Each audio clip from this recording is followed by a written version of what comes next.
ಈ ವಿಡಿಯೋವನ್ನು ನೋಡುವ ಮುನ್ನ ನೀವು ಇನ್ನೂ ಕೂಡ ನಮ್ಮ ಚಾನೆಲ್ ಅನ್ನು ಸಬ್ಸ್ಕ್ರೈಬ್ ಆಗದಿದ್ದರೆ ಸಬ್ಸ್ಕ್ರೈಬ್ ಆಗಿ ಮತ್ತು ಈ ವಿಡಿಯೋಗೆ ಒಂದು ಲೈಕ್ ಮಾಡಿ. Hi friends, life line Kannada GK ಅಡ್ಡಾದ ಮತ್ತೊಂದು ವಿಡಿಯೋಗೆ ಸ್ವಾಗತ. ಸಂಭೋಗದ ನಂತರ ಹೆಂಗಸರು ಇದನ್ನು ಬಯಸುತ್ತಾರೆ. ಹೆಂಗಸರ ಆ ಜಾಗಕ್ಕೆ ಕೈ ಹಾಕಿ. ಈ ವಿಡಿಯೋದಲ್ಲಿನ ಮಾಹಿತಿ ಕುತೂಹಲಕಾರಿಯಾಗಿದ್ದು, ಹೀಗಾಗಿ ಯಾರು ಕೂಡ ವಿಡಿಯೋವನ್ನು ಸ್ಕಿಪ್ ಮಾಡದೆ ಸಂಪೂರ್ಣವಾಗಿ ನೋಡಿ. ಸ್ನೇಹಿತರೆ, ಸಂಭೋಗ ಎಂದರೆ ಶರೀರದ ಕೇವಲ ಶಾರೀರಿಕ ಸಂಪರ್ಕವಲ್ಲ, ಅದು ಭಾವನಾತ್ಮಕವಾಗಿ ಒಂದಾಗಿ ಬೆರೆಸಿಕೊಳ್ಳುವ ಕ್ಷಣ. ಸಂಭೋಗದ ನಂತರ ಹೆಂಗಸರು ಸಂಗಾತಿಯಿಂದ ಯಾವ ನಿರೀಕ್ಷೆ ಇಟ್ಟುಕೊಳ್ಳುತ್ತಾರೆ ಗೊತ್ತಾ? ಇದು ಅವರ ಮನಸ್ಸಿನಲ್ಲಿ ನಡೆಯುವ ನಿಜವಾದ ಭಾವನೆಗಳ ಪಯಣ. ಅಂದಹಾಗೆ ಈ ಪ್ರಕ್ರಿಯೆ ನಿಮ್ಮಿಬ್ಬರ ಬಾಂಧವ್ಯವನ್ನು ಇನ್ನಷ್ಟು ಗಟ್ಟಿಯಾಗಿಸಲು ಸಹಾಯ ಮಾಡಬಹುದು.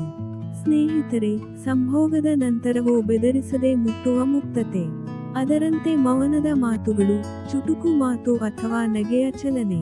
ತನ್ನ ನೆನಪನ್ನು ಕೇಳುವುದು, ನೀನು ಹೇಗೆ ಅನುಭವಿಸಿದೆ ಅಂತ ಕೇಳುವುದು. ನಂತರ ಆಲಿಂಗನದ ಮೂಲಕ ಕನೆಕ್ಷನ್ ಮುಂದುವರಿಸುವುದು.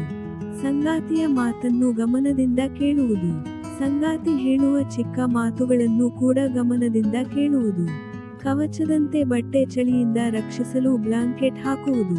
ಮುಖ್ಯವಾಗಿ ಗಮನಹರಿಸುವ ನೋಟ, ಕಣ್ಣುಗಳಿಂದಲೂ ಪ್ರೀತಿ ತೋರಿಸುವುದು. ಇದಾದ ನಂತರ ಪರಸ್ಪರ ನಗು, ಕೊನೆಗೆ ಕಿರುನಿದ್ದೆಗೆ ಮುನ್ನುಡಿ. ತಾತ್ಕಾಲಿಕ ವಿಶ್ರಾಂತಿ ಕೊಡುವ ಶಾಂತ ವಾತಾವರಣ ನೀಡುವುದು. ಆತ್ಮೀಯವಾಗಿ ಮಾತನಾಡುವುದು, ಸಂಬಂಧದ ಬಗ್ಗೆ ಮಾತನಾಡುವುದು.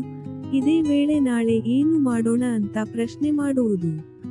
ತಮ್ಮದೇ ಆದ ಸಮಯ, ಖಾಸಗಿ ಸ್ಪೇಸ್ ನೀಡುವುದು.